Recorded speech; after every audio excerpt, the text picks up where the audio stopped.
என்ன செய்யலாம் என்ன செய்யலாம்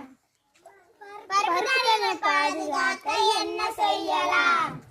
உலர வைக்கலாம் உலர வைக்கலாம் பருப்புகளை பாதுகாக்க உலர வைக்கலாம் என்ன செய்யலாம் என்ன செய்யலாம்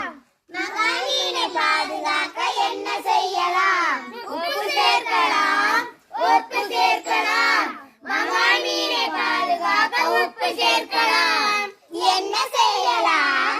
என்ன செய்யலாம் பழங்கள் பழரசத்தை பாதுகாக்க என்ன செய்யலாம் சர்க்கரை சேர்க்கலாம் சர்க்கரை சேர்க்கலாம்